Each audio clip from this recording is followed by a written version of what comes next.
जय माता दी दोस्तों, आप सब कैसे हैं। आशा करती हूँ आप सभी अच्छे होंगे। और आज के इस वीडियो में मैं आप लोग से वैभव लक्ष्मी की व्रत किस तरह से की जाती है, उसके क्या नियम होते हैं और उसमें क्या क्या करना चाहिए, क्या नहीं करना चाहिए और उसकी उद्यापन विधि, मैं सब कुछ पूरे डिटेल्स में आप लोग को बताने वाली हूँ। तो बिना स्किप किए वीडियो को पूरी देखिएगा, जिससे आप लोग को भी अच्छे से समझ में आ जाए कि वैभव लक्ष्मी का व्रत जो है किस तरह से किया जाता है और इससे हमें क्या फायदा होता है, क्या फल की प्राप्ति होती है। ये सारा कुछ मैं आप लोग को बताने वाली हूँ। तो इस वीडियो को पूरा देखिएगा बिना स्किप किए, तब आप लोग को अच्छे से समझ में आएगा कि वैभव लक्ष्मी का व्रत किस तरह से किया जाता है, इसकी उद्यापन विधि किस तरह से की जाती है और इसकी कथा भी मैं आज आप लोग को पूरे अच्छे से समझ में आ जाएगा कि वैभव लक्ष्मी का व्रत जो है किस तरह से किया जाता है। वैभव लक्ष्मी का व्रत बहुत ही सरल व्रत है। इसे सौभाग्यशाली स्त्रियां करें तो उसे उत्तम फल की प्राप्ति होती है। पर घर में यदि सौभाग्यशाली स्त्रियां नहीं हैं, कोई भी कुंवारिका ये व्रत को कर सकती है। स्त्री के बदले पुरुष भी अगर इस व्रत को करे तो उसे भी उत्तम फल की प्राप्ति होती है। ये व्रत जो है पूरे पवित्र भावना से, श्रद्धा से करना चाहिए। ऐसा नहीं है कि खिन्न होकर कोई ये व्रत को करे। खिन्न होकर या बिना भाव से इस व्रत को नहीं करना चाहिए। इस व्रत के प्रभाव से सब प्रकार की विपत्ति दूर हो जाती है और इंसान मालामाल हो जाता है। जिसे संतान नहीं होते उसे संतान की प्राप्ति होती है। सौभाग्यवती स्त्री का सौभाग्य अखंड रहता है। कुंवारी लड़की को मन भावन पति मिलता है। तो वैभव लक्ष्मी का व्रत करने पर बहुत ही चमत्कारिक फायदे होते हैं, फलीभूत होते हैं। जिसकी व्रत फलीभूत होती है उनसे बहुत ही फायदे होते हैं। घर में सुख शांति समृद्धि बनी रहती है, माँ लक्ष्मी की कृपा बनी रहती है हमेशा। तो इसका नियम किस तरह से करना चाहिए वो मैं आपको बताती हूँ। इसका नियम है, यदि आप किसी बाहर किसी यात्रा पर गए हो या किसी के घर पे गए हो, हाँ शादी ब्याह में कहीं पर गए हो, तो उस दिन उस व्रत को नहीं करना चाहिए। मतलब उस दिन उसे नहीं गिना जाएगा। उस दिन उस व्रत को नहीं गिना जाएगा। आप उसको कंटिन्यू रख सकते हैं बाद में। और इसका नियम क्या है, नंबर दूसरा, कि उस दिन किसी की बुराई नहीं करनी है और सिर्फ मन अपना ध्यान से माता लक्ष्मी के चरणों में लगाना है। किसी की बुराई की विधि बताती हूँ किस तरह से करनी चाहिए। सवेरे में स्नान करके स्वच्छ कपड़े पहनो। दिन भर मन में जय माँ लक्ष्मी का रटन करते रहो। किसी की चुगली नहीं करनी चाहिए। शाम को हाथ मुंह धोकर सामने पाटे पर एक रुमाल रखो। रुमाल पर चावल का छोटा सा ढेर करो। उस ढेर पर पानी से भरा तांबे का कलश रखो। उस कलश के ऊपर में एक कटोरी रखो। उस कटोरी में कुछ भी आपके घर में सोना हो वो सोने का सामान रखो। अगर ना हो तो चांदी की भी चलेगी, और चांदी का भी अगर कुछ नहीं है तो नकद रुपया भी चलेगा। मतलब सोच लीजिए कि गरीब से गरीब भी इस व्रत को अच्छे से कर सकते हैं। और इसमें कुछ भी नहीं लगता है। एक फूल, लाल रंग का फूल चढ़ाना है माता रानी को, और सिंदूर सबके घर में होता है। सिंदूर, कलश में 5 तो सिंदूर का टीका लगाना है। माता लक्ष्मी जी के फोटो को रखना है और उसके बाद श्री यंत्र को रखना है। श्री यंत्र मेन होता है इसमें, श्री यंत्र को रखना पड़ता है। आजकल तो फ्रेम किया हुआ भगवान के तस्वीर में ही श्री यंत्र बना हुआ रहता है। आप उस तरह की फोटो ले सकते हैं।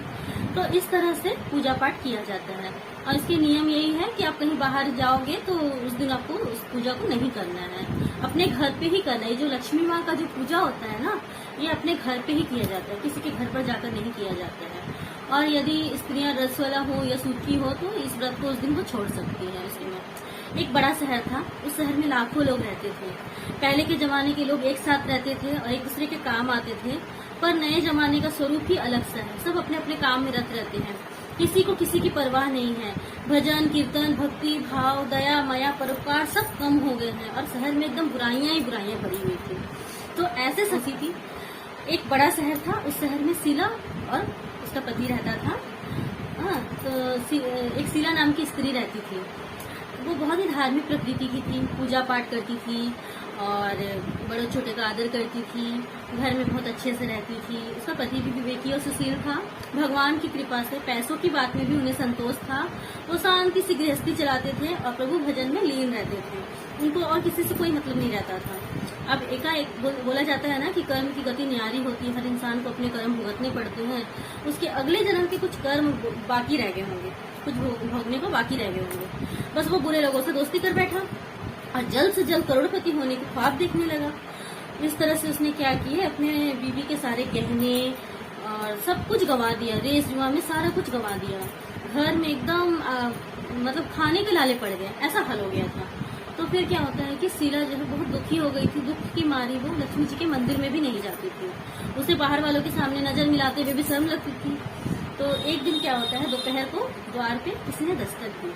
अब शीला सोच में पड़ गई, मुझ जैसे गरीब के घर में सब कौन आया होगा, फिर भी द्वार पर आए हुए अतिथि का आदर करना चाहिए, ऐसे आर्य धर्म के संस्कार वाली शीला ने द्वार खोला तो सामने एक माँ जी खड़ी थी। वो उस माँ जी को पहचानती नहीं थी, बट उसे देखकर उसे उसके मन में बहुत शांति हुआ, ऐसा लग रहा था कि वो बहुत दिनों से जिसे ढूंढ रही थी वे उन्हीं को ढूंढ रही थी। वो माँ जी को घर में आदर के साथ लेकर आई, घर में बिठाने के लिए कुछ भी नहीं था, एक फटी हुई चादर पर उनको बिठाया और माँ जी को कहा, माँ आपको देखते ही बहुत खुशी हो रही है, बहुत शांति हो रही है, ऐसा लगता है कि मैं बहुत दिनों से जिसे ढूंढ रही थी वे आप ही हैं, पर मैं आपको पहचान नहीं पाई, माँ आप कौन हो। तो माँ जी ने कहा, क्यों शीला, मुझे पहचाना नहीं, हर शुक्रवार को लक्ष्मी जी के मंदिर में भजन कीर्तन होते हैं, वहाँ मैं भी आती हूँ, तुम बहुत दिनों से दिखाई नहीं दे रही थी, इसलिए मैं तुमसे मिलने चली आई हूँ। माँ जी ने ऐसा कहा। तो वो कुछ सोची, फिर वो माँ जी को पकड़कर लिपट कर रोने लगी। वो माँ जी उसके पीठ पर प्यार भरा हाथ फेरकर संतावना देने लगी और बोला, बेटी तुझे क्या परेशानी है, तू तो माँ लक्ष्मी जी की भक्त है, तुझे क्या परेशानी, तू मुझे बता, तेरा मन भी हल्का हो जाएगा और तेरे दुख का कोई ना कोई उपाय भी मिल जाएगा। बस वो माँ जी के सामने बिलक बिलक कर रोने लगी और अपना दुखड़ा बताने लगी। तो फिर माँ जी ने कहा कि बेटा तुम लक्ष्मी जी का व्रत करो, इससे सब प्रकार की विपत्ति दूर हो जाएगी और तुम्हारे मन को बहुत शांति मिलेगी इस व्रत को करने से, और तुम्हारा पति भी अच्छा हो जाएगा। वो शीला उसी क्षण संकल्प लिया कि आंखें बंद की और संकल्प लिया कि हे माँ वैभव लक्ष्मी, मैं भी आपकी वैभव लक्ष्मी की व्रत करूंगी। और संकल्प करके जैसे ही वो आंखें खोलती है माँ जी विस्मित हो गई। तो वो सोच में पड़ गई कि माँ जी गई कहाँ। वो माँ जी और कोई नहीं थी, वो लक्ष्मी माँ ही थी जो शीला को रास्ता दिखाने के लिए माँ जी का स्वरूप धारण करके शीला के पास आई थी। फिर दूसरे दिन ही शुक्रवार था, शीला ने सुबेरे में स्नान किया, स्वच्छ कपड़े पहनी और दिन भर जय माँ लक्ष्मी का रटन करने लगी और वैभव लक्ष्मी का व्रत 21 शुक्रवार तक किया। उसका पति बहुत ही अच्छा आदमी हो गया। प्रसाद पहले पति को खिलाया, प्रसाद खाते ही पति के स्वभाव में फर्क पड़ने लगा और धीरे धीरे मतलब उसका पति इतना अच्छा आदमी हो गया, कड़ी मेहनत करने लगा, व्यवसाय करने लगा और अपने बीवी बच्चों को देखने लगा। तो इस तरह से माता रानी ने शीला की मनोकामना को पूर्ण कर दी। तो जिस तरह से माता रानी ने शीला की मनोकामना को पूर्ण कर दी, उसी तरह से मैं सोचती हूँ कि मैं ये वैभव लक्ष्मी की व्रत आप लोग को इसलिए बता रही हूँ कि आप लोग भी इस व्रत को एक बार करके देखिए। मुझे तो बहुत फायदा हुआ है, मैं इस व्रत को करती हूँ और मैं हमेशा खुश रहती हूँ। मेरे खुश रहने का राज यही है कि माता लक्ष्मी की कृपा है मुझ पर। तो मैं भी चाहूंगी कि आप लोग भी वैभव लक्ष्मी का व्रत करें। अब मैं बताने वाली हूँ वैभव लक्ष्मी की उद्यापन विधि, ये किस तरह से की जाती है। तो उद्यापन के दिन जिस तरह से हम लोग व्रत करते हैं उसी तरह से व्रत करना है। उद्यापन के दिन एक श्री फल लाना है, मतलब एक नारियल को चढ़ाना है माता रानी को और श्रृंगार का सारा सामान चढ़ाना है, पूड़ी खीर बनाना है वो चढ़ाना है और 7 स्त्रियों को, कम से कम 7 स्त्रियों को, आपकी इच्छा, जैसे 11 बुला सकते हो, 51 बुला सकते हो, 101 बुला सकते हो, जिसका बड़ा घर है वो बुला ही सकता है।